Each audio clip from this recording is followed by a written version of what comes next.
Comics, baby. Come on in and place a bet because we're going to talk about Jango Fett here on the after show for the podcast. We like comics because they have no bones. I'm Joe. And I'm Mike White. And today we're going to break down the creative team behind Star Wars Jango Fett Open Seasons, written by Haden Blackman and penciled by Ramón Bachs, and published in 2002 by Dark Horse Comics, but later owned by Disney and Marvel Comics. And we'll also talk about Mandalorian history. Comics, baby. So Haden Blackman graduated college with a creative writing degree and kicked off his first published work in 1998 called The Field Guide to Northern American Monsters, Everything You Need to Know About Encountering Over 100 Terrifying Creatures in the Wild. And that was also followed by a sequel entitled The Field Guide to North American Hauntings, Everything You Need to Know About Encountering Over 100 Ghosts, Phantoms, and Spectral Entities. So which part is crazier? The fact that the titles are extremely long with lots of words, or that he's writing about hauntings and terrifying creatures? I don't know. I don't know. But after completing the first field guide, he got hired by LucasArts to be a writer and researcher for Star Wars Behind the Magic, which was an interactive encyclopedia CD-ROM. Oh. So if anyone who is listening has not been through the 90s, there were a lot of like encyclopedia CD-ROMs were the big things because there was no like Wikipedia and going online and searching forums and looking at information. You basically would have to purchase a CD-ROM, which would have all the files on it that you would normally find on a website because the internet wasn't quite as prevalent as it is today. Boys and girls. So you would have everything on a CD-ROM or like an omnibus or something that has like a collection of information. There was a Star Trek, I think it was the Star Trek Chronology was the name of the CD-ROM, and one of us had that. And there were even like trivia things that you could do, or like you could answer trivia questions, and Q would be like, "What planet was Jean-Luc Picard on whenever the Viridian storm, whatever?" and you'd have to like answer him, and he'd be like, "Correct." And yeah, but that's like all I remember about that. But oh man, those early internet days. Yeah. So that's where he went from writing these weird field guides, or maybe not weird, I don't know, to being a writer researcher for a CD-ROM for Star Wars that was basically that. So it must have been going well because a year later, he is a writer, researcher, and manual writer on the video game adaptation of Star Wars Episode 1, The Phantom Menace for PC and PlayStation. No bloody A, B, C, or D, or no bloody 2, 3, 4, or 5. PlayStation 1. Not even PlayStation 1, just PlayStation. Because it wasn't PlayStation 1 back then, it was just PlayStation. Back in my days. The PS1 was the portable history. thing with the flip-up screen, right? Yeah. The PS1. PSONE instead of yeah. But those were the 1990s. No one remembers them. They were so long ago. It was before light was invented. That kind of thing. But anyway, talking about Haden Blackman here, he went from working on the Star Wars game to being a script supervisor with additional voice direction and manual writing in the Windows-only game Star Wars Force Commander, which came out in 2000. Okay. So he went from writer-researcher to CD-ROM to video games, looking up information, and then writing manuals. But then Dark Horse basically teamed up with LucasArts in 2002 to write some comics. So he scripted Starfighter Crossbones, which was a direct spin-off of the Starfighter game. And then interesting. And then Dark Horse a few months later published Jango Fett Open Season. So this was him getting into comics and coming off of all the writing, researching he'd been doing. So it's kind of cool because it's like basically he worked on Star Wars lore.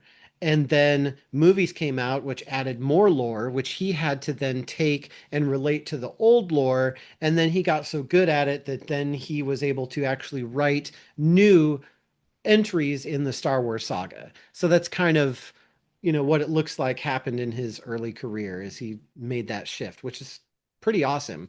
Because Yeah, that is awesome. some writers, like we talk about, like they have a childhood hero that they like, and they read about that character in the comics, and then they grow up, and then they get to actually write for that character, maybe even reinvent them in new ways. And so it's really cool to see stuff like that. So we're kind of seeing, where this guy, like he just kind of, I guess I'll do this Star Wars thing, whatever that is, and then it turns into, all these things that he does. He worked on the MMORPG Star Wars Galaxies back in 2003 when all the MMOs started coming out. Yeah. Eventually, he became project lead and creative director for The Force Unleashed in 2008 and its sequel in 2010, which are really amazing games. But then in 2010, he resigned from his position to form his own development studio. So we see this shift in his life happen now, where he's like, you know what? I'm done writing for somebody else. I'm going to go back to doing my own thing. So he forms his own development studio, Fearless Studios.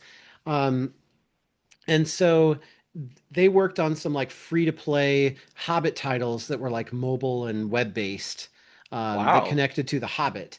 And then I guess I don't know how that was going, but then he's writing Batwoman as part of New 52 with DC Comics. And you have it right there. Perfect. I also have volume 2 and volume 3 Nice. and volume 4, Nice. which are Well, all written by W. Haden Blackman and J.H. Williams III. So, so then you probably already know that DC would not let him let Kate and Maggie get married, and he actually right. left DC over this. And Yeah, even though it was so like number one on the New York Times bestseller list. there was a big to do over this, and um, the official line from the company I remember being, "We want all of our Bat characters to have a certain element of tragedy to them. You are not allowed to make Kate happy in her personal life in any way Hmm. because she is a Bat-related character." So that was the official line from the company. So they hired Mark Andreyko to come on and pick up issue 25 and sort of shift the direction of the book in a different direction.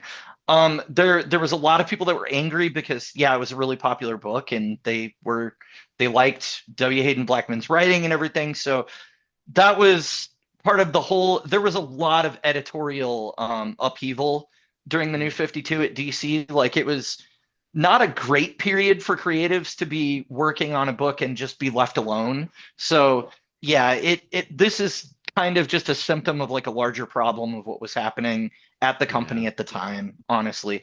But one thing I wanted to bring up about that Hmm. Batwoman run specifically is that the very first credits that you listed about the monsters and the hauntings and stuff, the Batwoman character and definitely the direction that Blackman took her was very much she is fighting supernatural stuff in Gotham. You Oh, have La Llorona, who's like this sort of weeping ghost that steals people's children.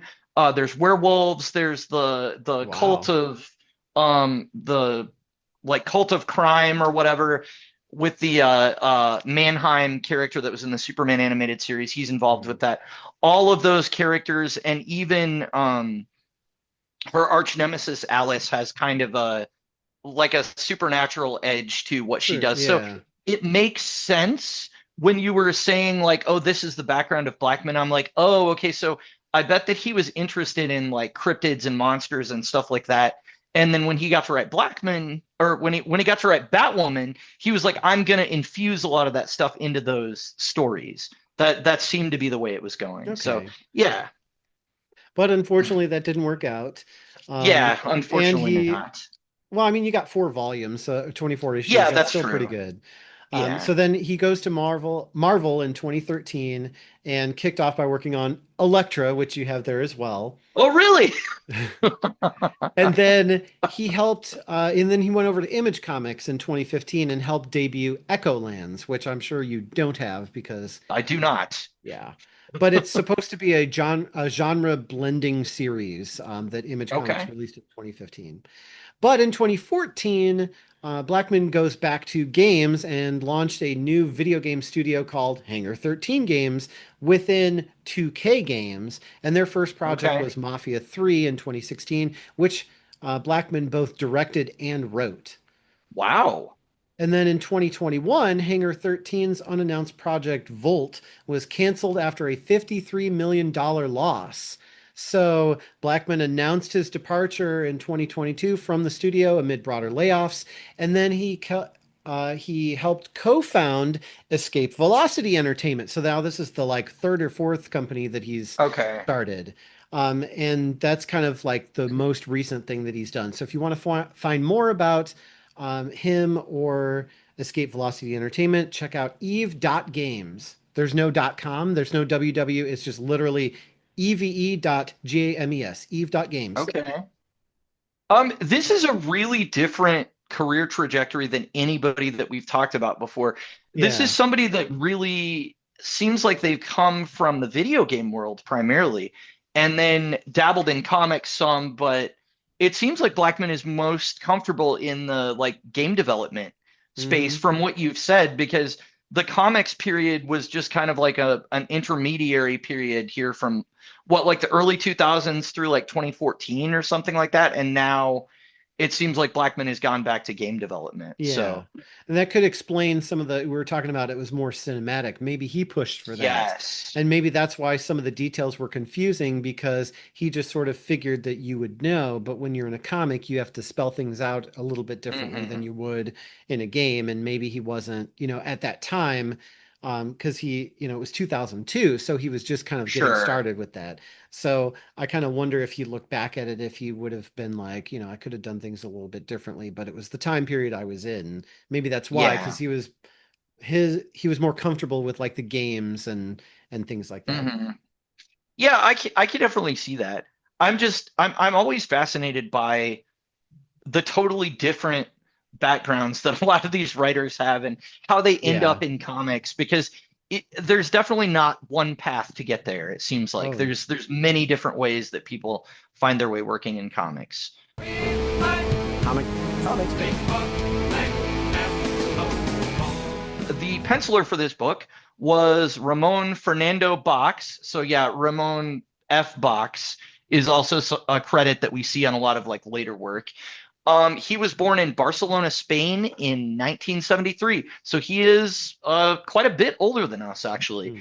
Hmm. In Spain, he attended the Yoso School of Comics. You're the one that took Spanish, so you got to correct me when I get stuff wrong. That was Uh, 25 years ago. you know more than me, dang it. I got a D. Yes. It's like trying to get me to remember Star Wars movies that I watched in Yeah. 1999 or something. Anyway, in Spain, he attended the Hoso School of Comics, where his first work, Manticore, was published. During the 90s, he had several published works in Spain before breaking into the American comic books industry through a contract with Dark Horse, which actually was in 1999. So at that time, he was under exclusive contract with the company.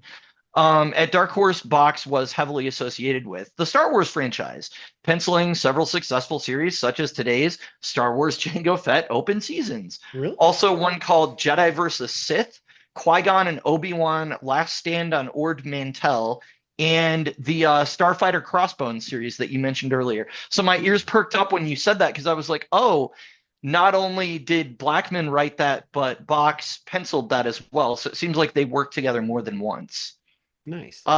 During his time with Dark Horse, I just found this fascinating that this exists. He also penciled a Joker and Mask crossover between DC Weird. and Dark Horse, which we have a picture of here below, and hopefully we can throw that up in the video later.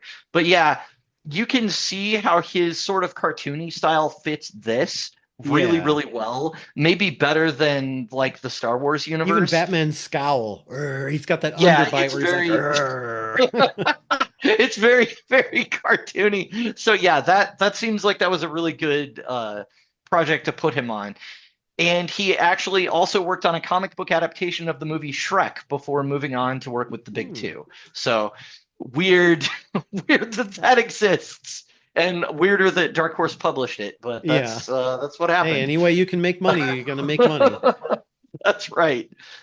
So for DC, he's actually worked on a critically acclaimed Batman City of Crime run with David Lapham, as well as penciling several issues of Wildstorm's Gen 13 prior to their merger with DC. At Marvel, he was responsible for the all ages Marvel Universe Ultimate Spider Man book, as well as the various event tie ins for Civil War and Civil War II. So, like, he didn't work on any of the main books for that, but I think he did there's like a Civil War Frontline Hulk tie in and Civil War Yeah. Frontline somebody else tie And a in Civil for, War uh, Spider-Man tie-in. I got it yeah, somewhere. exactly. For like both events, which they're separated by Wow. like 10, 15 years of comics, Hmm. but he actually did tie-ins for both of those. Wow. He was also employed as an artist at Blizzard Entertainment for Hearthstone, which is their digital strategy card game that's kind of based in like a classical dark fantasy setting, kind of like Hmm. Diablo. Um, so again, somebody else that was in video game Games. development, at Yeah. least, but more on the art side, not like the development side. So I was first aware of Bachs because he took over penciling duties from Patrick Gleason on Robin, Son of Batman, so that Gleason could prep pages for his upcoming Superman run. So this is the tail end of New 52. They've dropped the New 52 thing from the covers at DC. And it's just here's the title. We don't have that in the upper left corner because we know that we're ending that era now. Right. But there was a 12 issue Robin series about Damien, and it was like chef's kiss, like excellent. It was so well penciled, it was so well written by the same guy. And somewhere around issue 6, this guy that I've never heard of, Ramon F. Bachs, comes in and starts penciling instead of Patrick Gleason. And I was like, what the heck? I don't like this. It's different than what I know. I'm angry that I don't have the original penciler. Why isn't he working on the book that he's writing anymore? All of those things that you go through when you're reading a story that has like a definite beginning and end, and it Hmm. has that like tone shift of the art change in the middle. Yeah. So it may not have been fair of me at the time because I actually looked up pages online of his run on Robin, Son of Batman, and I was like, these don't look bad. They seem to fit with the vibe of the book and everything. But at the time, I was just like so annoyed that it was anybody other than the original penciler. So yeah, that's unfortunately was my introduction to him was as a like a fill-in guy, which again, if I'm being fair, that's not really his fault. It's like he just accepted an Right. assignment and Gleason left because he was getting ready to do a different book and needed more time to pencil. So it really there wasn't anything mean-spirited happening there, but Right. yeah, that But just was as a reader, when you're reading yes, something and it changes exactly. drastically, it's like you have to recalibrate yourself. And the instant feeling is always like, why did they change this? This sucks. This isn't as good. Yeah. And then later you look at it and you go, actually, it was pretty good. It's just Yeah, different. it really wasn't bad. It was just different. So again, I think I had this experience with the Suicide Squad as well, like reading that trade many years later and being kind of distant from when it's just being published. I have a Hmm. little more perspective where I can kind of appreciate things more as opposed to just like reacting to a change when it happens and going, no, I don't like it because it's different. So yeah, I'm sorry, Ramon Box, if you're listening to this. I actually did like your art on Robin. So he I couldn't find much of people really talking about his art style or anything like that. He does have an official website where he has a lot of this kind of bio information that you can check out, and he actually has original like comic book art pages for sale there as well. So you can check that out if you're so inclined. My personal analysis of his art is that he is very in like a cartoonish kind of exaggerated style, similar to a lot of his contemporaries that became popular in the late 90s and early 2000s. So this is not so much what you would expect from like the Liefeld and Jim Lee camp where it's going edgy. This is more leaning into cartoony and having like Hmm. enlarged hands and enlarged feet. Maybe the proportions are a little bit more squashed down. Yeah. Their But teeth are showing when they smile and their teeth are yeah. huge, like, ah, oh Yeah, no. so a lot of those things were that was another kind of like stylistic thing that was popular in Mm-hmm. the 90s that, has just carried on because that's his drawing style. Yeah. So not striving for realism.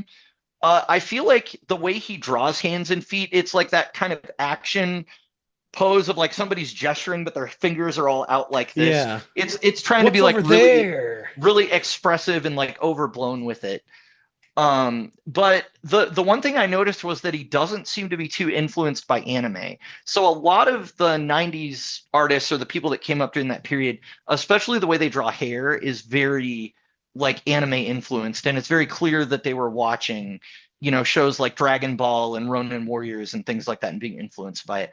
I didn't feel that so much in his work, which actually is kind of good because it makes him look different from a lot of the people from that period. I feel like his character designs were pretty simple and clear, like in all the stuff that I was looking at outside of this comic. It's just that in this one, because so many of the designs were similar, which it's hard to get away from that, right? Because they're all wearing the same helmet, right? Like that's just that's how it is. That's how the Mandalorians look. Yeah. But yeah, I felt like his storytelling overall was easy to follow, and we actually talked about that in the episode too, like the Mm-hmm. the cinematic action scenes and how all of that played out. So Yeah. that's pretty much my breakdown of his style, and yeah, that's kind of a brief history of him. So Comic comics. I'm sure it's hard when you have to draw new things next to things that exist in media, where you're like, okay, I have to draw this pretty much exactly as the model is, so that way the audience knows that it is this thing.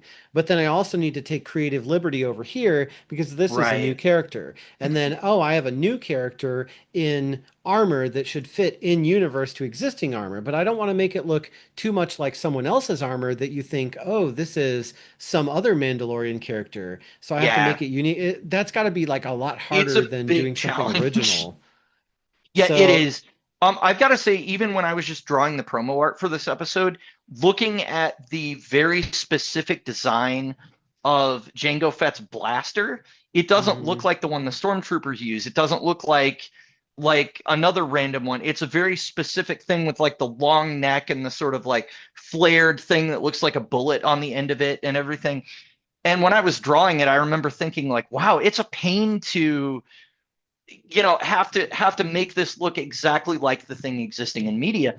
But if you don't get it right, somebody's going to notice. Because Yeah. especially with Star Wars and Star Trek, it's like the fans are looking at those little details, so like the pressure's on. So I kind of like feel for him because even when I was doing that, which was just, I mean, it's Jango Fett as a banana basically. Like even there I was kind of feeling the pressure of like, well, I need to make sure that I get these details right so that somebody doesn't go, well, that actually looks like Mango Mount, what was Fett. his name, Mount Ross or whatever, somebody else. Oh Yeah. yeah, Montross. Yeah. Montrose, Mount Ross. Mango Fett, his uncle, Mango Mango Fett. Fett. Mango Fett. But there's also like weird things that you have to do. Like, yeah, you're drawing guns, you're drawing spaceships, but then you're Sure. also drawing like, okay, so this is him as a child, but he needs to look identical to his child. Wait, why? Yeah. Wouldn't I draw the him as a child differently than his child because they wouldn't look the same? Well, actually, in this case, he does because he's a clone. He's a So we need clone. we need you to draw him exactly the same as you draw his son. And the artist is like, I don't know if I can do this because it doesn't make sense. Well, Like I could and see that being hard. it's funny because he actually did a good job of making the kid look like the kid Oh actor yeah. from Yeah, he did. uh from Attack of the Clones. It's just that alone was enough to kind of throw me in the beginning, where I was like, oh, this is obviously that little kid from Attack of the Mhm. Clones, and it's like, no, Mike, it's not. That's Jango Fett. So so yeah, there was a lot of things like that. Just kind of the nature of the story itself made it hard to visually distinguish characters. So yeah, he definitely had his work cut out for him, and I don't envy him the task of doing Yeah. that. So I think Star Wars is one of those properties that they give you all the details, but if you don't Mhm. recognize the details, it won't really make as much sense. And that's kind of like an Sure. ambiguous, like you could apply that to anything. But what I mean is Right. like the blasters that Jango Fett uses. You just look Hmm. at them and you go, hey, they look differently. They look different and more ornate than typical guns that I would see. But Yes. you kind of just, draw them and move on. But the thing is, like, they have a significance of why they are designed the way that they are. So, Oh. and not only that, but the way that they use them. So like when Jango Fett and Obi-Wan have their fight scene in the movie, you see Boba Fett just firing off rounds like crazy because or Jango Fett, geez. You see Jango Fett firing off rounds because his weapons are these like high compression rifles that they don't use as much energy, but they fire Um, these like fast little bursts out, and they don't need to recharge as often as like a typical blaster that goes pew, pew, pew. mhm. He can go pew, pew, pew, pew, pew, pew, pew with his like, and so it's like when you take a hose and the water They're is just kind phaser of like coming out. bursts. They're not. Yeah, They're not. Yeah. and you like One cover part of continuous the beam. hose, you compress the water so that it's like moving out with more pressure. Sure. That's kind of what those The- weapons do. yeah. So so it's like these things that you don't really think about, that you don't really notice. You kind of see the movie and you're like, I wonder why Obi-Wan couldn't take that metal buckethead guy, you know. But then Right. but then you read the story and you're like, oh, so Jango Fett was a formidable warrior, and so was He actually Obi-Wan. killed a Jedi. We didn't mention this in the review, but he killed a Jedi without being armed He killed at one six, point. six Yeah. of them unarmed. Like Dooku actually says, like he Yeah, took out that's like six of them. insane. So, and he was the only survivor because he took out so many of them. Dude, I had no idea that how important it was that I drew that blaster correctly. Yeah, I had no idea. so I found this schematic online where it shows Jango Fett, it shows Tamura Morrison, and it shows his Yeah. outfit, and it has all of these details. So, like in the movie, he's wearing this, like all these pouches, and it can Hmm. carry ammo, but those blasters are so efficient that he doesn't need a whole lot of ammo. So, he's got plenty of room to carry it. And then behind the pouches, he's got this like sash that basically represents the outfit that Jaster wore, and Oh, his okay. jetpack, it can do this and that, and it's in like all these technical specifications. Sure. And I was like, okay, so for Star Wars, the details are not in the science or the Right. diplomacy like it is with Star Trek. The details are kind of in the lore, the Hmm. almost like the tribalism of Yeah. each different culture, like their significant artifacts kind of thing. That's what Mm. differentiates them more in Star Wars than in Star Trek, where yeah, the aliens look Sure. different. Yes, they're different races, they have different histories and customs, but it's more Well, about how do we get along with them and how do yeah. we maintain peace with them, and if we don't maintain peace, how do we end the fight with minimal bloodshed and use Sure. our science to find a way out of a situation. Whereas in Star Wars, Right. they'll use science, but it's kind of more about the lore and the history of what's Yeah. going on and the significance. Yeah, that makes sense. That makes a lot of sense. Yeah, I hope now that I did okay on the promo art and that it looks enough like the thing that people aren't gonna go like, that's not Jango Fett's blaster. You put a tiny square on this side and it goes on the other side. I will Ah, say Star Wars is sort of I don't know the best word to use. The way that all of their technology looks like used and beat up mm-hmm. is harder for me to draw than something that's very sleek and cleanly designed and everything. I was Oh, noticing that when I was trying to draw his outfit.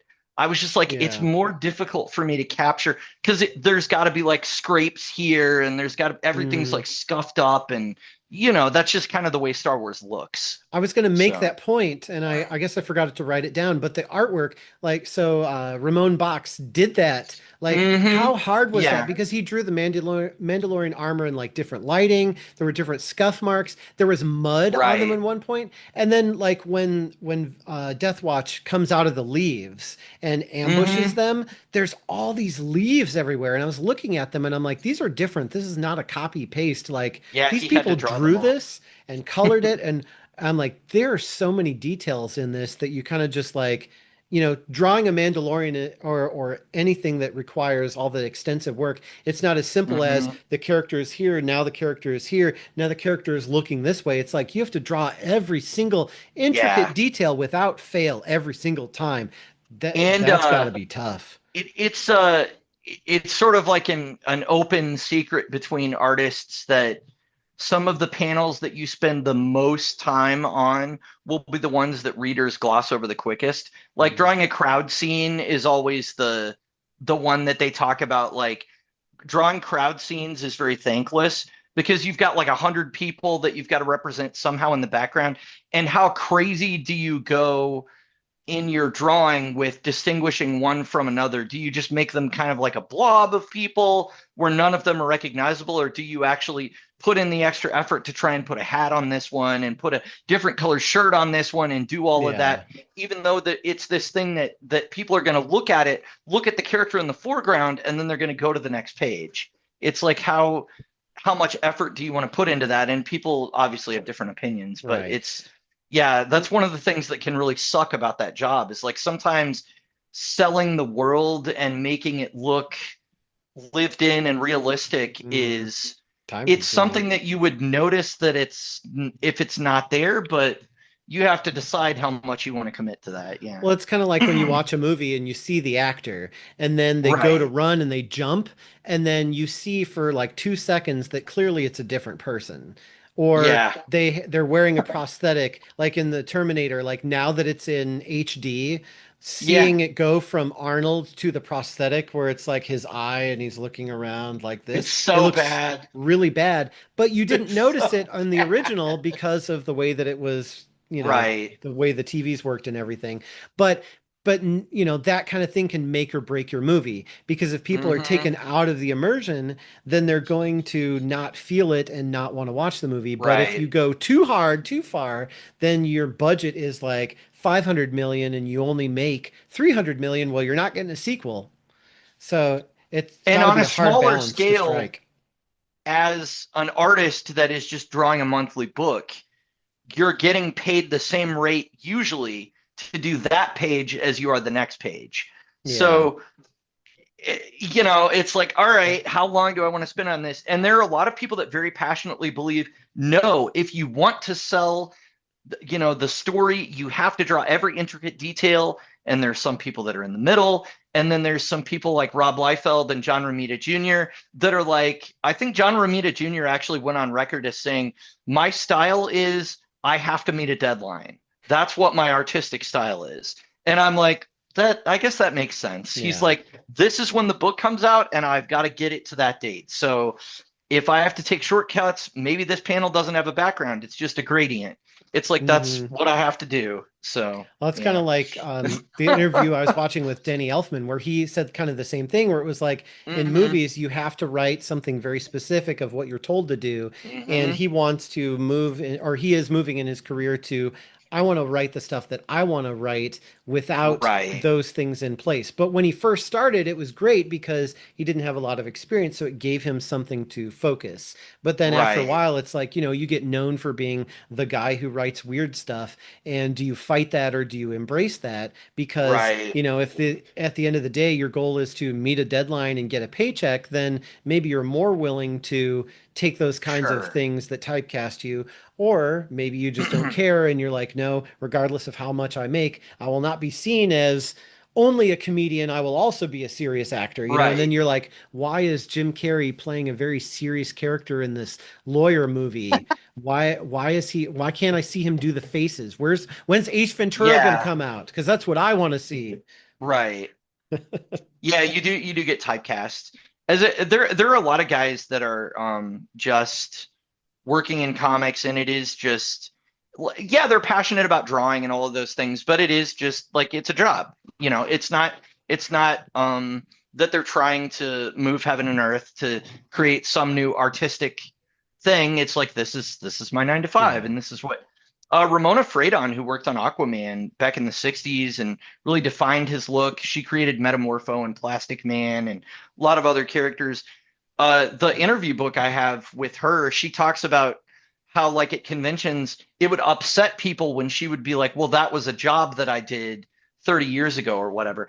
And it has more significance to them than it does to her because she's like, well, Yeah. that was just something I drew years ago and then I moved on to another thing, you know. So Hmm. it's interesting looking at it from that Yeah. perspective. Well, and it's kind of like the podcast too, where you can spend way more time on it than maybe you really feel like is necessary. Like I can Sure. take an hour-long episode and spend 4 to 6 hours editing it and trying to make it perfect. But Yeah. why am I doing that? Am I doing that because I really like editing and I really like having a polished finished product? Yeah. Then that's one thing. But if I find that it's Sure. detracting from me, then I need to, adjust my goals and be like, maybe the podcast that we put out is not quite as polished, but I also don't have to Right. spend, 6 hours on it to make it that Right. way.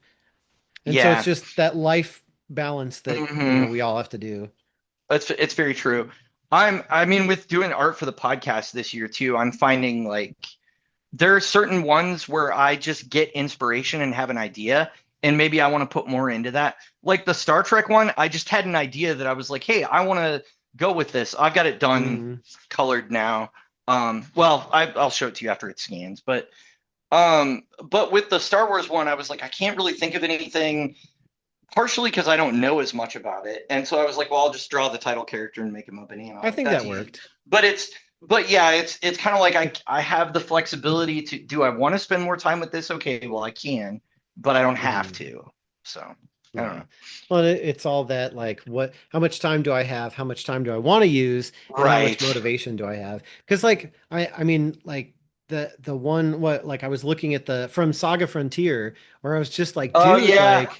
like I look at your artwork and I'm just like, you're so talented. Like, why are you working as a Thank you. barista? You know, Thank like you.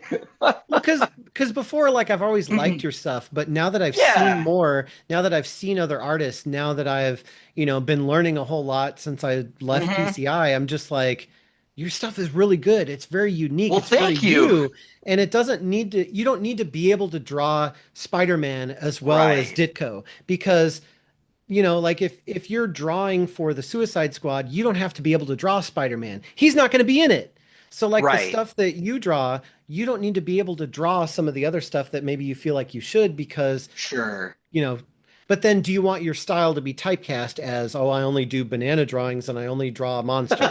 Or do you want to, Monsters and banana drawings. yeah. Yeah, well, part of I was on vacation the week that I did the Saga Frontier 2 thing. And Mhm. so I had more time and was more relaxed because I didn't have the deadline of I've got to get to sleep at a certain time and then get to work at a certain time and all that. And so Yeah. I had more freedom to kind of just sit in it and be creative and that mindset is a lot easier for me to get into when I don't have a bunch of other things that I have to go get to. So, That's yeah. really how I've been feeling like because right Ugh, now like I don't have those things but I right. self-impose them on myself because you Ah, think that if I just don't have those and it's like vacation all the time that's perfect. But the thing that sure. happens is after a while it's kind of like summer vacation when we were kids. It's like you start to feel a little aimless and you almost have this Oh, yeah, yeah, weird yeah, yeah. secret like I almost wish I could go back to school because I'm kind of feeling a little bored but I'm having Right, fun playing, so why do I feel that way? And it's like that where I'm just right.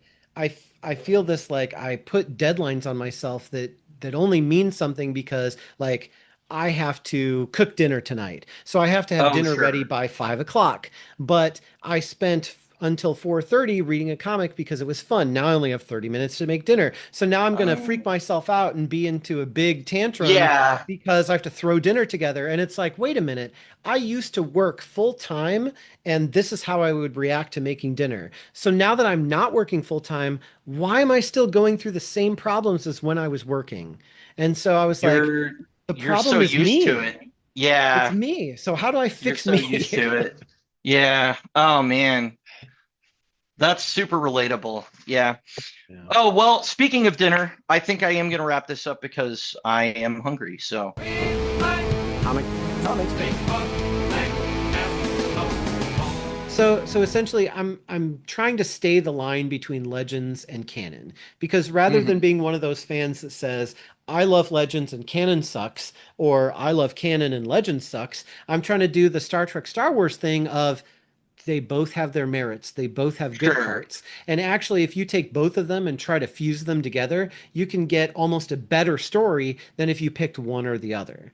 So instead Oh, of okay. saying, oh, there's two Mandalorian factions in Legends and there's two Mandalorian factions in canon, why not say there's three factions? And no, my math is not wrong. I mean, because some of the Death Watch is the common denominator in both. So you really have Okay. three different factions. You have the new, the true, and the Death Watch Okay. if you mash them together. So I'm trying to kind of call out what's what and sort of toe the line between them to kind of come up with a one version that's not confusing.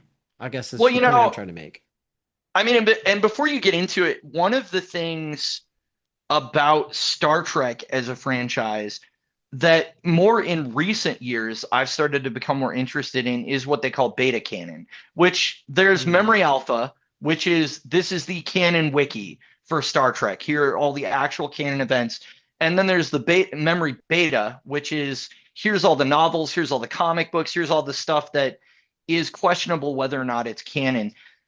This era, especially with Strange New Worlds and actually with some things in Picard, has very much been influenced by things that were done in the beta canon, even like to the point of like some of the ships that were in Star Trek Online, they will just use those designs and like have them show up in hmm one of the alpha shows. And some of the things that have been like the really obvious example that's recent is this season of Strange New Worlds.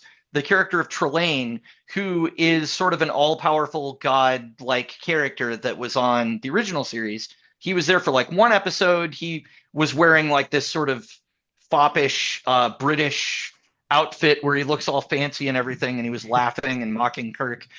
So he shows up on Strange New Worlds, and they explicitly go like, yes, he's just a Q. Like that's what he is. He's part of the Q continuum.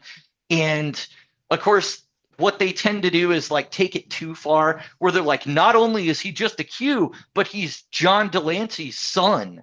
And I'm like, okay, well, he doesn't need to be the actual son of the Yeah. Q that we know for them to link him up. But the point I'm making is a lot of these things had sort of been supposition before, like fan theories, but they're taking them and they're actually using some of them in the real canon.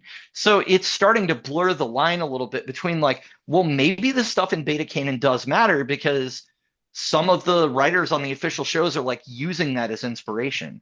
And it kind of feels like the Legends stuff for Star Wars, maybe some of that can work the same way, like Thrawn, for instance. Like maybe hmm the way that we meet him or the things that he does are not exactly the same, but he's a character that came from the Legends, but now he exists in like the Right. true canon.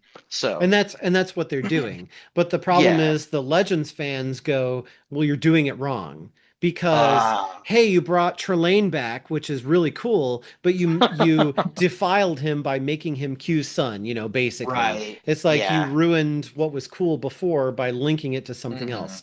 Like you ruined Spock by giving him a sister that we never knew about this whole time. Like it's just Yeah. those kind of retcons are just like, wait, what? Why? And why did we have to do that? So Right. that and really like the Star Wars stuff is really more of like the expanded universe. It feels like most of the Okay. time we're making the universe bigger rather than trying to rehash the same universe that we already have. And Mhm. I feel like that's what Star Trek is doing. Is they're like Yeah. all good Star Trek has already been written. There's nothing good that you can do. So let's just go rehash everything and do weird versions of it and make it modern again. Let's make Star Trek cool again. Let's make Star Trek cool again. Like, Sure. can we have a show that's really just, oh, like the Orville? Because that was really, Right. Orville was more Star Trek than, recent shows that we've seen. Yeah. I'm really a big fan of Strange New World, so I do enjoy the stuff that they've been doing. The way that they're playing with canon on that show, it has mostly been satisfying so far. I will say the problem is, as we are, I don't know, like 60% of the way through season three, I'm starting to feel the subtle push towards, are they just going to end it like 5 minutes before Kirk is the captain of the Enterprise? Because I really don't need them to push that far up against TOS. Yeah. Like I would kind of like there to be a little bit of time in between those two shows where we can just intuit what happened. I really don't need to see um Kirk making his first command decision when he's a first officer. That was the last Right. episode that we saw. Um, so that wasn't necessary. But like when they're showing a character like Sam Kirk, who we meet in TOS as a corpse, because the Enterprise goes to this planet and Captain Kirk's like, "Oh, my brother Sam has been killed." When we're actually meeting him and like learning about who he was as an officer and stuff, I'm like, well, that's actually kind of cool because that's adding a layer to a character that Yeah. was nothing before. Right. So, and the same with like what they're doing with Nurse Chapel. Like there's an episode where she meets a guy that like used to be her fiance named Richard Corby, and this is in TOS, and he's like on this planet with these androids, and he's sort of gone off the deep end. Well, on Strange New Worlds, you see her get engaged to him for the first time, and now you're seeing like their relationship form, but there's sort of like this darkness to him where you're like, he's more interested in research than people, and I don't think we can trust him. And so they are taking these little tiny moments that were just like a throwaway line to let's get us the reason to get on this planet in TOS. And now they're showing us like, oh, these people did have existing relationships before that show. So like that part of it, I'm fine with. It's just yeah, when they take it too far where they're like, well, this character is directly related to the character that you know from TNG, and I'm like, well, you didn't have to take it that far. Like, you could have said Trelane was a Q, and I would have accepted that without you going. And John Delancey is like, son, are you causing problems again? Like, you didn't have to do that. So Yeah.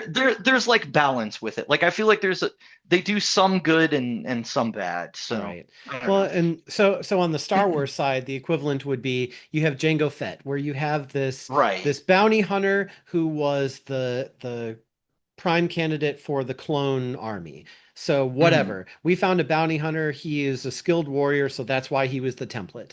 And then somebody writes a comic book and says, well, actually, the reason he was a template is because he was a good warrior, and here's how. He was part of this great culture where they cared about honor and warrior code and sacrifice and blah blah blah, and he had all this rich cultural history. And then you take that and you're like, let's make a video game where we actually get to play as him doing those things, and you play as him and you have this great story. And then after that, we're going to write a book about, some. And then Django actually started a new offshoot of the Mandalorian. It's like the Koval Dar, something like that. Okay. And so he creates a new Mandalorian group of 100 men and women who 75 of them are actually Mandalorian, but 25 of them are just converts. What happened to them? Well, let's write a book called Commandos where we get to talk about them. And then Disney comes along and says, all right, we like some of these ideas about Mandalorians, but we want to Sure. do things a little bit differently. So then they show it on screen and it's like, well, now we have a conflict. Before we were okay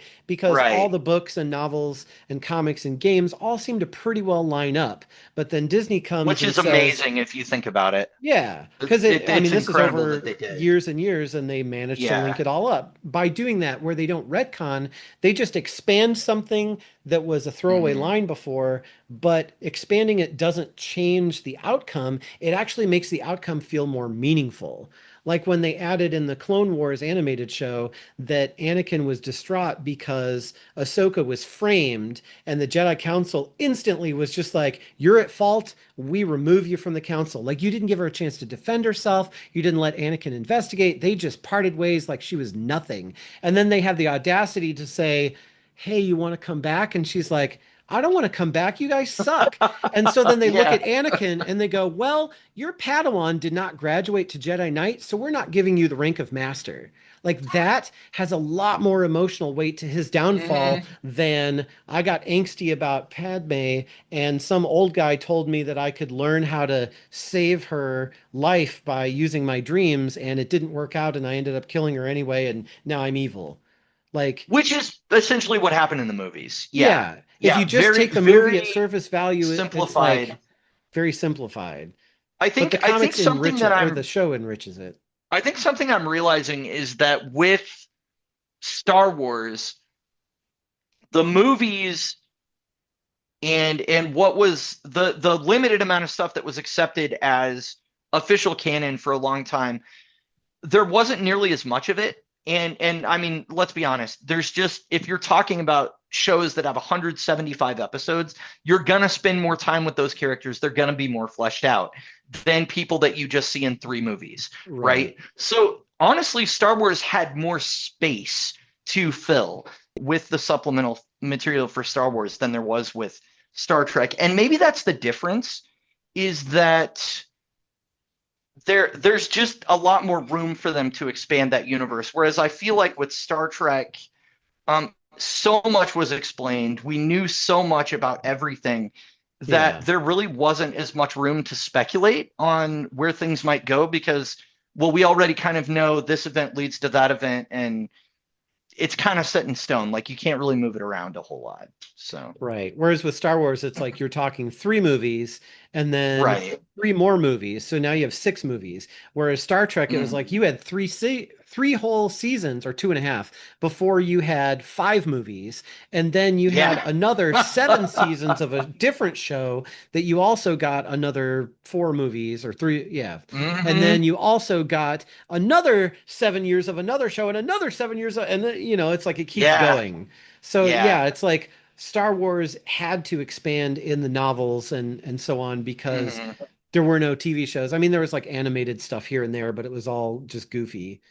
Well, and I think it's, I mean, I know this is an aside, and I'm sorry for making it take longer, but I think it's really good and it's really cool that the fan base, and I include writers of these novels in the fan base, they found ways to keep that property interesting when there wasn't new content coming out. I mean, that's essentially what the Star Trek fans were doing between the original series and the first 1979 movie, where they're having to read novels or write novels or, Yeah. do all this supplemental material To because keep there the wasn't story anything going. new. And they're like, I like this universe. I want to spend time there. So I think it's really great that all of that was able to be created. And I Yeah. I understand why people would get upset when, like, the official canon starts to contradict that. Comic, comics.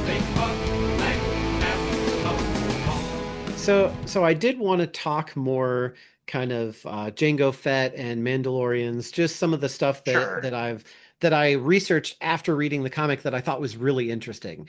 But I'm not going to do this like we did our 2-part Star Wars after show on YouTube from 2023. I walked you through Okay. basically all the movies and shows in canon order as of 2023. But Hmm. I don't think Mike's ears can take another session like that. So I'm going to just kind of be a little brief and just focus on stuff that I haven't already covered. So if you want to Well, hear it's about the easier to focus on, this one thing, slice. yeah. Yeah. So if you want to hear about the dark Comic, saber, if you comics. want to hear about the Siege of Mandalore and like how Darth Maul gets involved with that and how things progress in the Mandalorian, go back to that. If you look on our after show playlist for season 3, it's season 3 review after shows, you can find that and listen to all the Star Wars stuff that we do in that 2-parter. But for Mhm. this, the Mandalorians. So we kind of talked a little bit about how they're like a human version of Klingons. Basically, a race that's kind of trying to remember its glory days, but is slowly being phased out by a changing galaxy because you have the Senate, then you have the Confederacy coming up, and you have all this galactic stuff going on. And the Mandalorians are kind of just like trying to keep their place in the galaxy, but they're slowly kind of losing that battle as they get out there. And so they're trying to figure out how do we need to change in order to survive in the modern world without abandoning the code of our ancestors. And so they're in this kind of Right. like constant civil war between different clans who embrace reform and those who cling to the old warrior traditions. Like, well, how do you say which warrior traditions we should or should not follow? And if I don't agree with you, the old warrior traditions say that I can blast you in the face, so I'm going to do that. Boom. So that's why Death Watch is so Sure. dangerous, is because they feel they're in the right. So, Makes um, sense.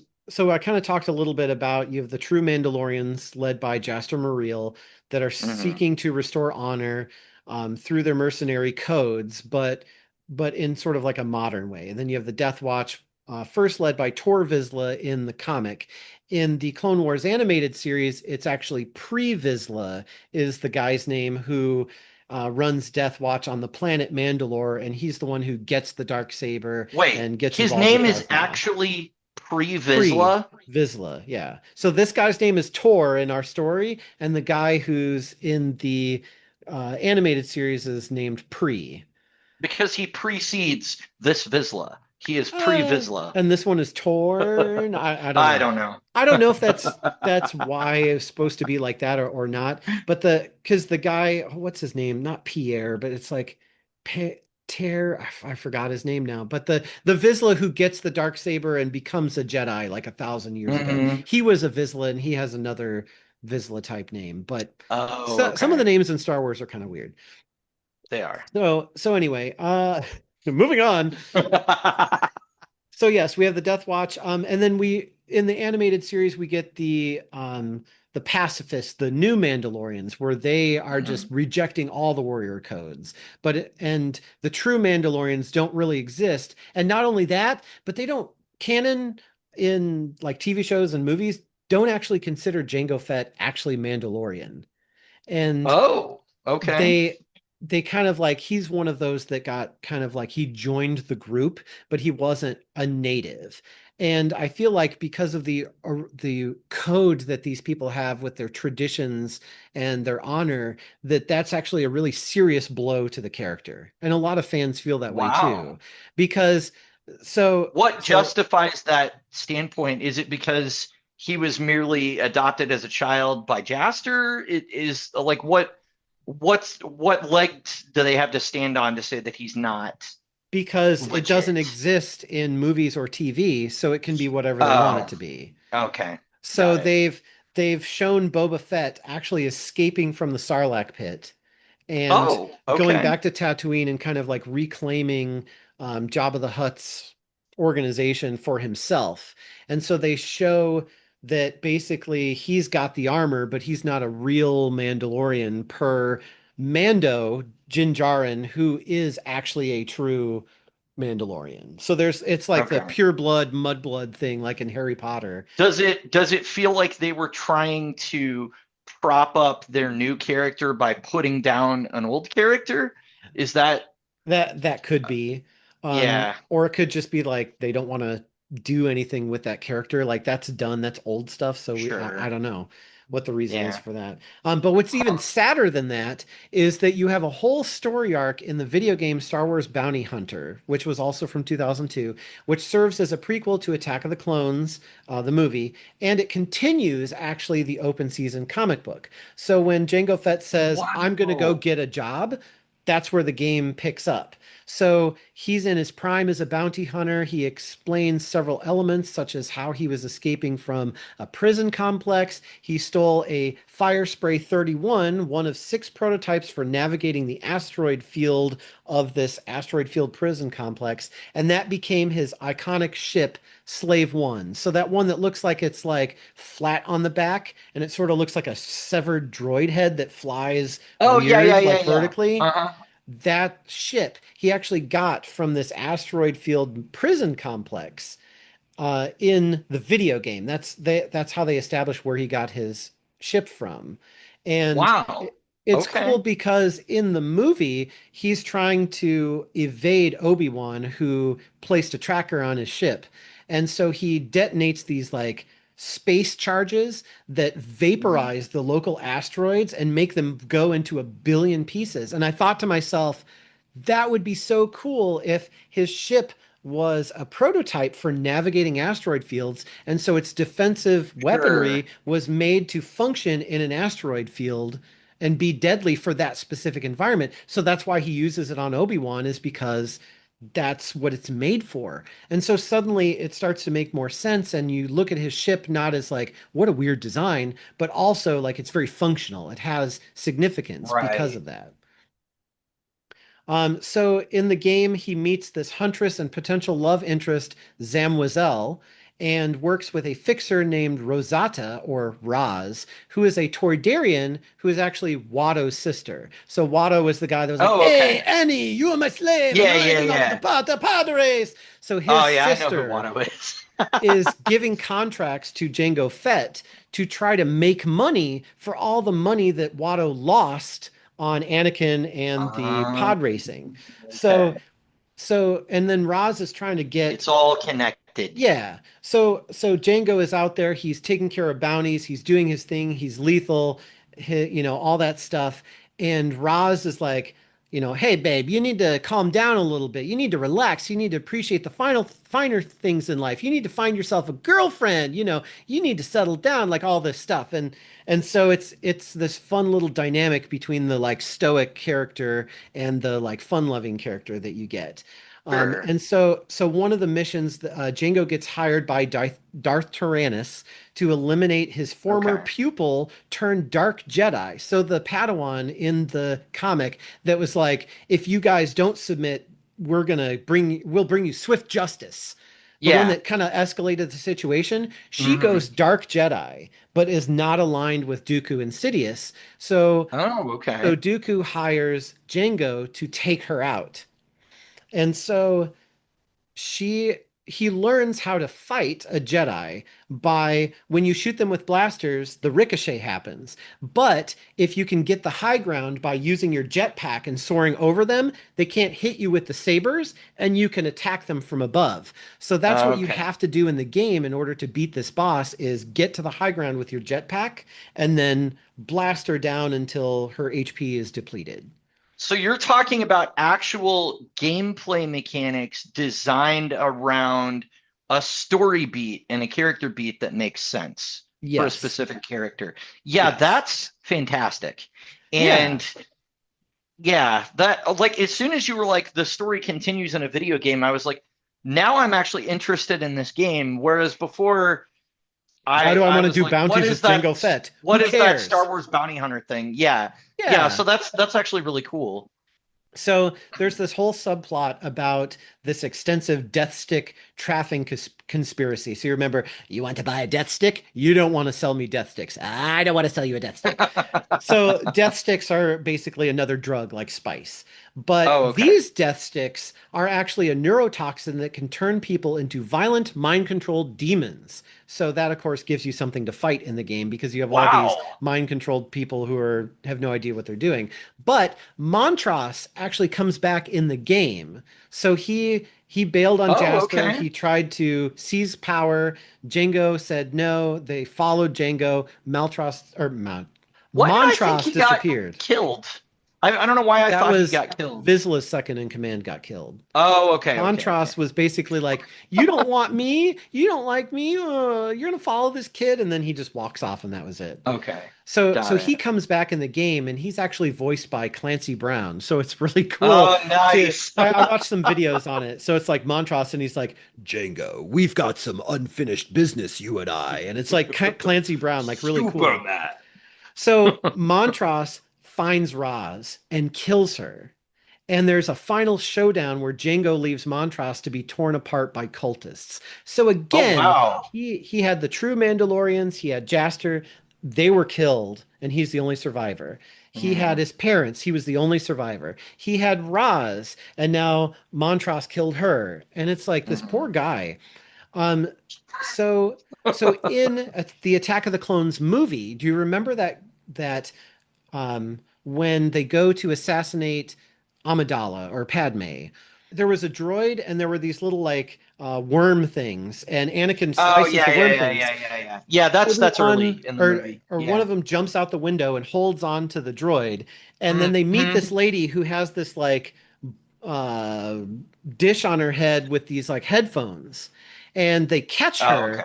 but then Django kills her with a dart, and then they move Oh. on. And so it's like so this bounty hunter was supposed to kill this queen, and he sent this middle woman to do it, and when she failed he killed her, and then he flew off and said, well, Tyrannus, I tried to kill her but I failed, and it makes him look like a loser in the movie. But and Yeah. but the thing is, like, he he actually, the character that is in the movie is Zamwizel. So when Roz was saying, "Hey, you should settle down, you should get a girlfriend," Django becomes entangled with this potential love interest, Zam, and they kind of have an off again, Okay. on again thing. But then they find out that she's a shapeshifter, and she was actually tricking him so to get him captured. So she betrays him, and then Wow. he has animosity, but then he still has feelings for her. So they sort of make up, but they're not really going to, be allies necessarily, but they're not exactly going to hate each other because they still have that connection. And after This is Roz is another in a killed, long line of like, here's a throwaway moment that you didn't think meant yeah. anything. There's a ton of emotional baggage behind So it. then, so then, if you apply that to the movie, it's like, well, Sure. Django was notorious. So if he showed up on Hmm. Coruscant and somebody got a glint of his armor, he was made. They would see him coming from a mile away. They could smell his Sure. adamantium from a mile away. No, that's I Magneto. can smell your other Beskar. They can smell his Beskar. Beskar from a mile away. That's the metal that the Yes. Mandalorians use. Yes, his back car. Yes, Bok, his Bok. Black car. Boltagon. Yes. So, but if you look at it as Django had to use somebody else to assassinate Amidala, and he used Okay. Zam because he trusts her, and Zam goes, but they don't realize that these Jedi are very powerful. And so she gets Right. captured, and Django knows that they're going to use mind tricks to get whatever information that she has, and we're done. So he makes the tough call to shoot her with a poison dart and end her life. And then he leaves because he has distaste for the scene now because he just had to kill the one woman that he actually had feelings for. So then when you watch the Okay. movie that way, it's like, wow, this movie is just like so deep. Whereas before it was like, why is the metal guy shooting the weird CGI face Yeah. lady? Yeah, well, So in the original context with nothing else, it just seems like he's an assassin hired to take out the assassin if they fail. And that's yeah, all it is, you yeah, know. no big deal. So Yeah. the other moment that gains more significance from this is that, so remember I said get to the high ground when you fight a Jedi. So if you watch Attack of the Clones where Jango fights Obi-Wan, he actually does that in the movie where Oh, he is okay. shooting Obi-Wan and then he takes to the air, and then Boba actually uses the ship to fire and they actually knock him almost off the platform. So Okay. they did a really good job thwarting Obi-Wan, which it looks like Obi-Wan's kind of a dork, but it's like this is like watching a mastery UFC fight. Like these are the best fighters in the Okay. world kind of thing against each other. And this Mandalorian actually managed without any force sensitivity to almost incapacitate a Hmm. Jedi. But he already killed six of them with his bare hands, so what's one Sure. more? He's not So scared. Yeah. right. So then fast forward to Geonosis with Mace Windu.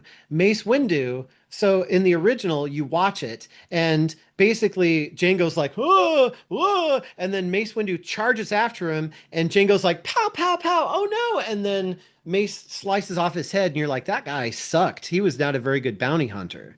Right. Now, look at it from this perspective. So Mace Windu appears no, look at it from this perspective.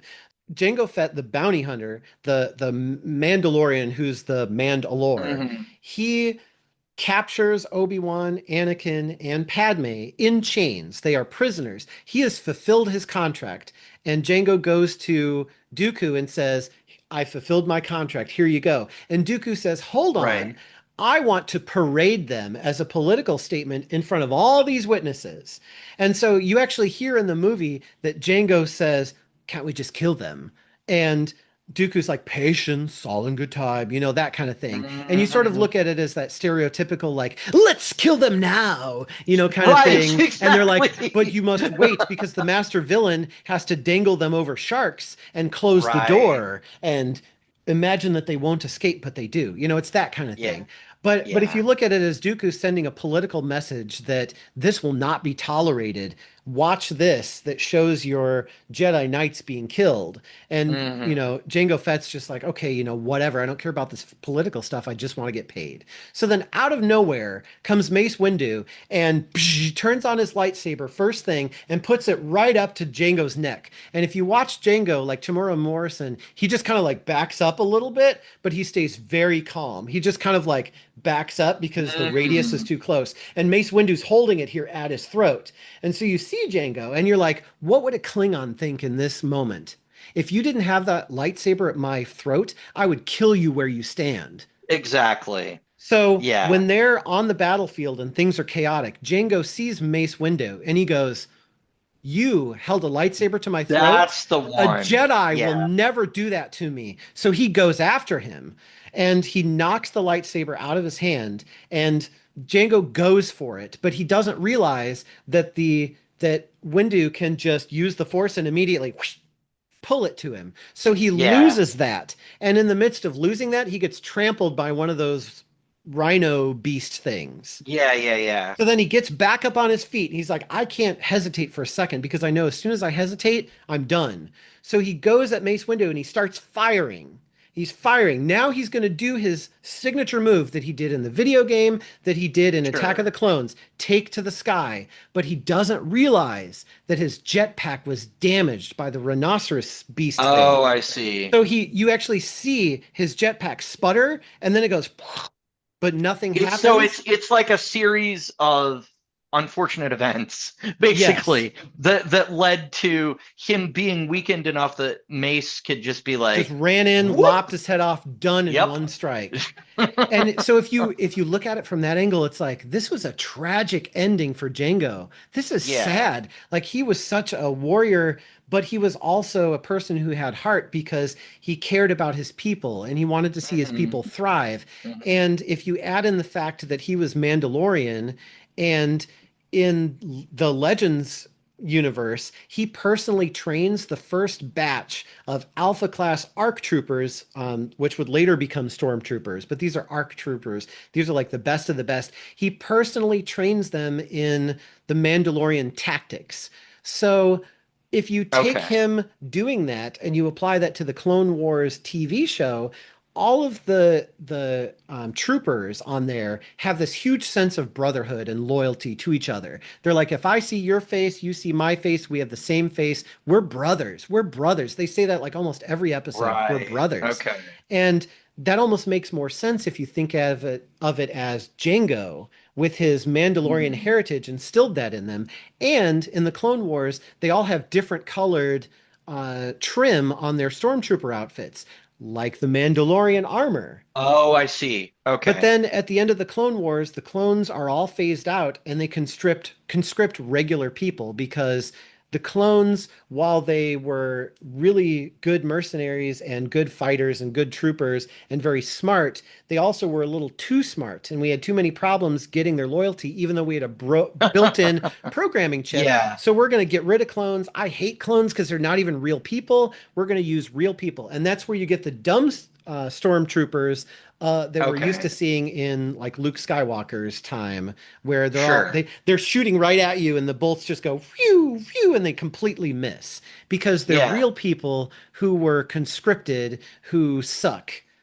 And that's Got it. kind of the if you balance Legends and canon, that's kind of the through line that you would see of Jango actually being Mandalorian, training the Okay. stormtroopers, the clones. But but Jango also goes, I'm no clone. And so a clone that he confronts says to him, could you really kill me? Because I have your face. We're brothers. And Jango looks at him and he shoots him. And he says, that's how we're different. Because I know that I'm me and I am Wow. not one of you. Yeah. But then in the animated series, Boba is faced with the same situation and he does not kill the stormtrooper. So Oh, I it's see. really cool how all of these things weave together through the various properties over the years. If you link them in a Sure. way that is enjoyable for you, if you try to link them in, well, what does Legends believe? What does canon say? And go by one or the other, it's not as Right, fun. So right, I like right. to kind of blend them together. So That makes sense. yeah. So that's You kind of you some almost stuff have your about. own like headcanon about Star Wars and your way of and it's not pulled from thin air or just your own Right. opinions, but it's kind of like I like this story, I like that story. Those can coexist and mesh in a way that makes the other stuff more enjoyable. Right. That makes a lot of sense. If you ever catch Attack of the Clones again on a movie that's playing or somewhere where it's playing that movie and you Sure. see that scene with Jango Fett, you're going to think about it differently now. And you're going to see Right. his jetpack misfire and you're going to go, wow, this means a lot more than it used to because of this additional context. Whether it's canon or not, Mhm. I mean, it kind of seems like it's canon because his jetpack doesn't work. But the Right. fact that he did it in a video game, he actually kind of did it in the movie already, so you could kind of link those together. It makes it more interesting. And then you take it a step further and you say, so Mace Windu chopped off Jango Fett's head, but Jango Fett's face would be the last thing that most of the Jedi would see when Sidious executed Order 66 and all the clone troopers Yeah. killed the Jedi. Of course, they were wearing helmets, so they actually wouldn't see his face. But, you know, the symbolism is there. The yeah, it's sort of poetic justice of it. Yeah. Yeah. Okay. So that's kind of just like a Jango Fett, you know, extended universe kind of look. And that's Mhm. really what I wanted to focus this after show on for that. But like I said, we went through a lot of Star Wars stuff back in 2023, so that video will give more information if you would like to hear Yeah. more. But as for this, I think we're good to move on to listener comments, unless you have anything else. No, I'm just every time we talk about Star Wars and we get into the Legends stuff, I think that I'm more attracted to that side of the canon than I Hmm. am a lot of the official movies and stuff like that, just because it really seems like even though they were handing it off to various writers across various mediums, video games, animated shows, novels, comic books, it seems like there was a lot of internal consistency with it, which is very surprising, but I would Yeah. think very satisfying as a fan. So, So I think one analogy, it just occurred to me while you were talking, is mhm. if you watch the movie Serenity, you'll be like, this is a pretty Yeah, cool movie. And then right. you go back and you watch the TV show Firefly, and then you go and you watch Serenity again, and you go, Serenity's not as good as I remember. No. Why? Because Firefly was actually really good and Serenity was kind of the version that wasn't quite as good. So that's what it sort of Yeah, turns into is Legends is yeah. like Firefly and the movies Hmm. end up being like Serenity, which is funny because the movies are what is original because they were George Lucas. I know. But the fans actually have done almost a better job, not better job, but like Right, they've right. really, because George Lucas was like, after Anakin is dead, there is no more Anakin. That is the end of the story. There is no more Star Sure. Wars after the Death Star blows up. But the fans were like, there must be more. So they created this expansive universe Mhm. around it. And I mean, it's a beautiful thing. So, It's a beautiful thing, beautiful thing. so yeah, Uh, exactly. all right. Well, like you said, we're probably Yeah, running yeah. long. So we can move on to listener comments. Comic Comics. So I have paraphrased this next one because it's from Nate. Thank you, Yeah. Nate, for always commenting. Yeah. Appreciate all of your feedback. He did correct me on the Suicide Squad after show that Task Force Z was not a round robin series that DC fans voted for. Those series were Robins, plural, and Superboy the Man of Tomorrow. Task Force Z was actually instead used to do setup for DC's Dark Crisis and Lazarus Planet, which were both crossover events. I did not finish Task Force Z. I only read like the first 7 issues, and I keep making these comments in various videos and other places about Bane being dead and resurrected as a zombie.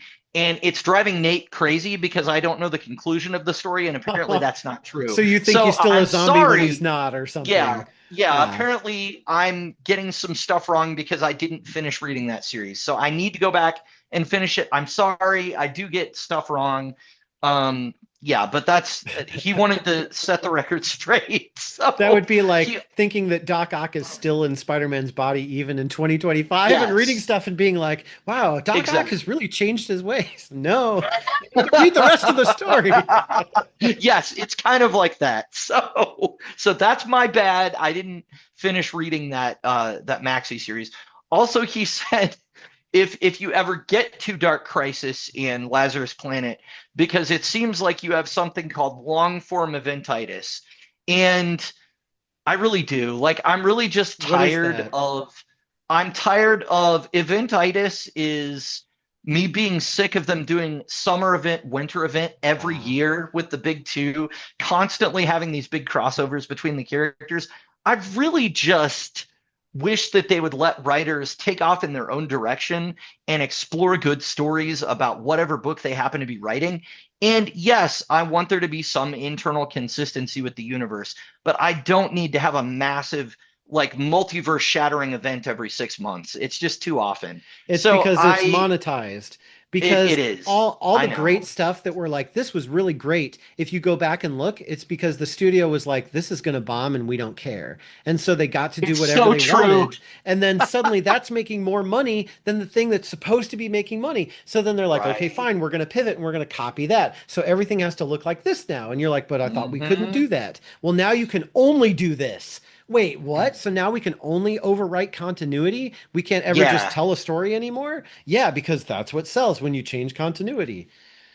Yeah, and the honestly the endless tie-ins are where they make all their money because they'll Mm. they'll be like, okay, we got a series. It's going to be called Death Metal, and it's the whole DC universe is involved. We've got 7 core issues that tell the story, but there's 25 tie-in issues, and you have to read them to understand what takes place between issue 1 and 2, issue 3 and 4, et cetera, et cetera. Buy So them actually, all.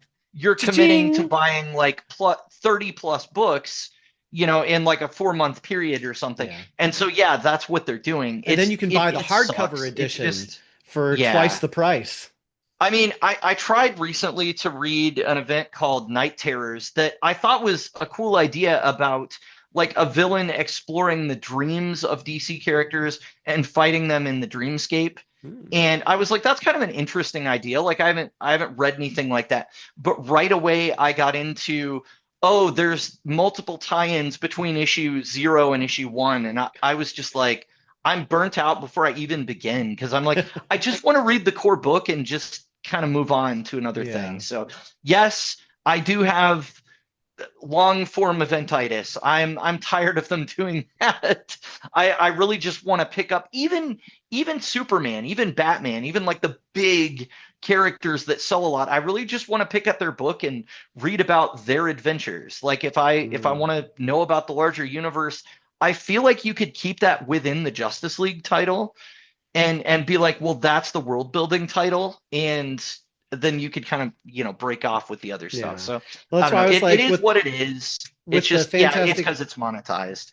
with the Fantastic Four movie, like do that. Keep them in their Right. own dimension, keep them, that's their home, and then they'll Hmm. guest star on other movies, but they don't Right. need to have everybody crashing in on their world. Let them be their own thing. And Yeah, maybe that's we'll see that's more of exactly that. how I feel. Um, so we actually had several comments on. I just made a really quick YouTube short about me talking about how I kind of had this is a similar thought process, how I was a little exhausted by all the multiverse stuff in the MCU. Mm. So Mike Y7 says, I 100% agree. It just doesn't translate the same from comics to movies. And De High Cubo 2 says, I know it's the comics, but that multiverse crap ruined the MCU.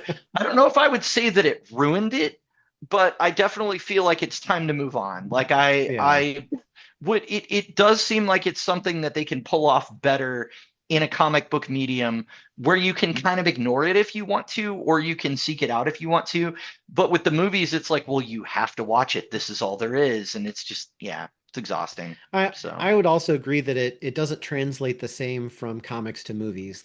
hmm. Like if it does translate to movies, like you said, you have to watch them all, and then the time commitment is just it's different to watch a movie than it is to sit and Hmm. read a comic. And especially if like you're in a comic and you're like, wait, something doesn't make sense to me, for some reason, to at Right. least to me, it feels okay to go back to the page and go, oh, that's what it was, and then flip Right. back. But when I'm Yeah. watching a movie, I don't want to rewind back to 20 minutes ago, watch a scene, and then Hmm. fast forward. Like I feel like I need to watch it from start to finish without um rewinding it all, unless, it's like 5 seconds of Yeah. dialogue. So it's like that's what makes it harder to translate if you take that kind of approach. Well, and I do think that comic books no matter how much content Disney and Marvel are pumping out, it's still going to pale in comparison to the number of stories they're telling every month through comics. And Right. so when you do have those crossovers in comics, or when you do have multiple versions of a character and all those kind of things, um, I do feel like it's informed by a lot more stories backing it up than just, hey, we're doing the multiverse now. It feels like there's more of a natural build to it, I guess, Mhm. and that's just different. Well, So, it's kind of how they did the first phase of the MCU, where they didn't start with the Avengers. They had a whole bunch right. of separate movies to introduce each character. We got to kind of see them, and then oh, they'll return in the Avengers, and then we had those little post-credit scenes. That's what started that trend of like Right. being recruited for this initiative, and then eventually we see everything that we've watched over the last couple of years come together, where all these different people Hmm. we've seen are now all in the same place together. And I think that was a very comic book approach that they did in It phase one of the was. movies that worked really well. But I think that they continued to do that, and it started to get harder to keep track. And then more stuff started coming out. And so now there's so much to watch. There's so much to entertain yourself with that if you try to watch Right. everything all at once, you're going to go crazy. But you can, because all you have to do is turn your streaming platform of choice on and let it keep playing Right. over and over. And you could sit and watch endless shows 24/7, whereas it Yeah. didn't used to be that way. Even 10 years ago it was, harder to do that than it is today. Yeah. So it just I kind of would agree with changes that. I in the would agree with world that. The too. streaming model and the idea of we have to have new content being created year round so that we can keep a subscription going, that has forced a lot. Well, maybe forced is probably the wrong word, but the sort of executive opinion of that seems to be, we have to bloat these franchises as big as they can be so that there's always something new, because we don't want to lose that dollar, that monthly dollar from people. Because what Katie and I'll do is a lot of times we'll be like, well, there's nothing on Netflix we want to watch until the next season of this show comes out, so we're not going to subscribe for another like year and a half, because it may be 18 months between seasons. And I think Disney and Paramount and a lot of these programming things are trying to go, well, we don't want people to do that, so we need to hook them with stuff that's new all the time. But the problem with that is you can't maintain a standard of quality when you're 100% of the time shooting stuff out to the screen. Hmm. It's just like it's too much. Well, and so Which, yeah, yeah. Well, sorry, go then it ahead. turns into McCoy going, God made Earth in 6 days. Well, watch out. Genesis will do it in 6 minutes. So now Right, we right, already right. have an oversaturation of bloated media and content Hmm. creators and people just everywhere making stuff to make a buck. And here comes AI. And so now it's even easier to do the same thing that we've Yeah. already been doing, and it's just going to get worse. Yeah, it's true. Along the sort of lines that we're talking, I picked this one comment out from Blue Sky. Thanks for engaging on that platform, by the way. We don't get a lot of engagement there, but Yeah. uh, Mr. Rodriguez says, interesting, but the glossing over of the pandemic, two strikes, and Bob Chapek taking over, eliminating quality control and emphasizing Disney Plus. I am sure had very little to do with the lack of the multiverse saga. Just wondering. So that sounds like he's very angry about the direction the MCU has taken. I do want to say my little comment from the Fantastic Four episode, taken out of context or even in context, it was never meant to evaluate the status of Disney as a company during this time period. I was just talking about story decisions alone. So, like, yes, of course, there are other factors that have fed into where we are now, but I wasn't really focusing on that when I was discussing the multiverse earlier. So yeah. Yeah. Well, and a lot of times too, those things make it really hard for the movies to come out at all or come out the way that the writer or director, whomever intends because of interference, like the pandemic and Sure. strikes and people taking over quality control and all those things. Sometimes there are stories that come out of that actually stronger than when Mm-hmm. if they hadn't been through. And sometimes stuff, yeah, totally gets ruined because of it too, but it can go both ways. Because a movie like Back to the Future, that trilogy, that really shouldn't exist because of all the problems that they had. And Right. all of the best moments of the movie are literally like somebody did something accidentally and it was like, that's actually better than what we wrote. Can we just keep that into the movie? So like the movie actually changes because when you get the actors involved, they start acting like the Sure. characters and they start going off book because they start acting like the characters and they might do something surprising that you're like, that's a really cool line. Or you might have Arnold Schwarzenegger saying, "No, James Cameron, I should say, I will be back." And James Cameron is like, "No, you will say, I'll be back." And so Arnold gets on camera and he's like, "All right, action." And so Arnold goes, "I'll be back. I'll be back. I'll be back. I'll be back." And so all you see is the one that's in the movie. And you see this Right. iconic moment where the Terminator looks and goes, "I'll be back." And you're like, "Oh, that is amazing. What an amazing movie they made." But you didn't see the hours and hours and hours of Right. trying to get it right and having a Hmm. difference of opinion. Can you imagine if Arnold went, "I will be back," or something? It would just be like, what? This is not iconic, like, "I'll be back. I will be There's back." a It just this hits this different. is this is a very recent example, but it's something that you really reminded me of that sort of you find something in the moment. Hmm. There's footage now from Superman of David Cornsweet like walks off the set during like his big this is my big speech about how like I am as human as anybody else and all of that stuff. And he's like, I feel like this isn't being informed by like who he really is and do I believe this when I'm saying it or do I question it a little bit and all this stuff. And James Gunn basically sets him straight and is like, no, here is exactly what you're thinking. This is what Superman's going through. And now I want you to go out there and do it. And David Cornsweet listens to him and he delivers the line, but the performance he delivers like the way that he emotes was not what Gunn and the producers were expecting. So they're sitting there like tearing up, like watching their monitors and stuff because of how much emotion he's putting into it. And it's more than just the words on the page. It's like the collaboration between the director and the actor or the writer and all of Yeah. those people. So yeah, I mean, absolutely the climate, the social and economic climate that's happening around the movie affects its production. Um, I don't know. Is it just up to chance whether or not those happy accidents turn into something that's like incredible, or is it up to the people sort of making do with what they have and turning it into something good? I mean, Robert Zemeckis worked on Back to the Future, and when somebody did something off book, but it was better, he probably was like, "Oh, okay, well, let's do that." Like he was open to that, as Hmm. opposed to being like, "No, we're going to do it my way," and that's how it Yeah. is. Because I So, had the vision. yeah.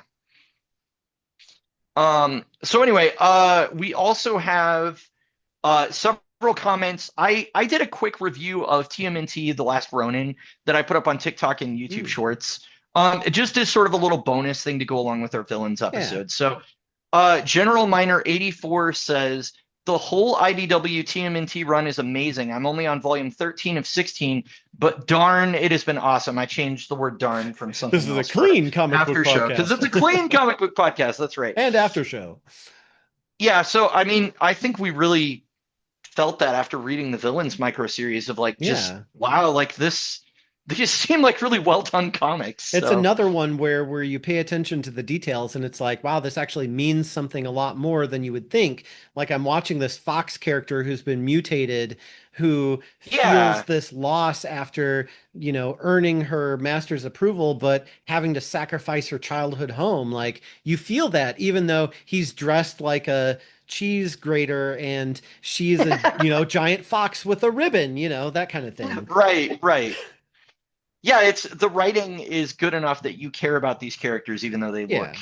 silly. Which I agree with. Green Goblin's Ock Venom, which that is the name of Nice. my friend Daniel, but it's also the name of his YouTube channel, so you can find him there. Okay. He also commented to say how much he enjoyed our Ninja Turtles villains review. He has his own channel now where he does it's like an exhaustive look at like one issue of something where he goes through like every single story beat and Wow. he's actually making it as a reaction to the YouTuber that we watch together, which is Linkara from Atop the Fourth Wall. That guy's thing is he specifically only picks comic books that are bad and then uses that as a springboard to make jokes, basically. And Daniel's like, well, I want to talk about comics that I like. Actually, although he does have a One More Day breakdown there, and I have a feeling that he gets very passionate about that. So because I know that he is. So breaking down every story beat. Oh, yikes! Yeah. Why would you want to do that to he's yourself? Wow. He's very like exhaustive with how he looks through everything. So nice. The one that I found the most interesting that he's done is he looks at Rocket Raccoon's first appearance. And it's really fascinating to see how many of the characters that are actually in Guardians 3 did exist in the comics, but are like completely, totally different. Like the rabbit character, was it like Teefs or whatever, is actually in comics, but was really nothing like what James Gunn did because the High Evolutionary wasn't involved. And so, yeah, he talks about some of the differences between those two things. It's kind of interesting. That's cool. Yeah, this is the first time I've shouted out another channel, but he's my friend. So, yeah, go check out his stuff if you like comic books. Yeah. I also did a video. I've been doing a lot of shorts lately, guys. So sorry, or you're welcome. I don't know. You're welcome. However you react to that. But I recommended my 5 favorite Superman trades that I own. As Modus 1966 from Reddit said, that's a solid list. Not much room to disagree. I still haven't read Warworld yet, but I've heard so much about it. So Superman on Warworld. Let me grab it real quick, actually. The Warworld saga is not a short read, but it's basically Superman is losing his powers. I forget if it was like kryptonite poisoning or what it was, but he had kind of built up a team called the Authority before this that were going to sort of pick up his world policing activities in the event that he didn't make it. While this is all going on, we encounter the sort of perpetual energy device that was involved in the Steelworks story, right? And so that's something that Atlantis has, or it's in Atlantean. It's underwater in Atlantis. So Aquaman's like, I'm not letting it go. Superman's like, it's too dangerous to keep it on the planet, but I don't have like the physical strength to enforce this right now. And it all starts linking back to Warworld and Mongol, who is the big yellow guy that you see behind Superman there. They do a lot of writing to make Mongol a much deeper character, sort of like if you saw the Justice League animated series from the early 2000s, they do go to Warworld and Superman has to fight Mongol and there's a whole thing there, but he wasn't really a very deep character. This really like fleshes him out into a fully 3-dimensional villain that has like, he has his own like ideas about right and wrong. Mongol is actually a title, not his name. So it's something that like you kill the previous one and then you become Mongol and you become the ruler of Warworld. And Superman gets involved in basically trying to liberate the whole planet. He's decided like, look, if I'm going to go out, it's going to be in a way that I'm going to do the most good. So he brings his team and his depowered self, and they have to fight through a saga that is incredibly long, and involves them like having like a planetary uprising that they have to coordinate and all this stuff. And all of that happens before the Steelworks series that we reviewed. So I've got to say, like, that series by Dorn got me interested in reading, how did we get to this point? And then this is like way, way better. This is more of like a 5 out of 5 story. It's just not, it's not short. So yeah, it's one of those things that if you're going to read it, it's going to be a significant time investment. But yeah, I would definitely recommend that for anybody that's interested. So yeah. All right. Well, that will wrap up the after show for our review of Star Wars Jango Fett Open Seasons on We Like Comics because they have no bones. If you haven't already, visit our website, bonelesscomicspodcast.com, where you can find out more about us and get a link to merchandise with Mike's banana designs from our Printify shop. Banana designs. Banana designs. And if you like seeing art and the details of physical comics, as well as an engaging discussion, check out my YouTube shorts and follow us on social media at Boneless Comics Podcast or on Blue Sky Social or X at Find Boneless it Comics on 1. X. Find us on X.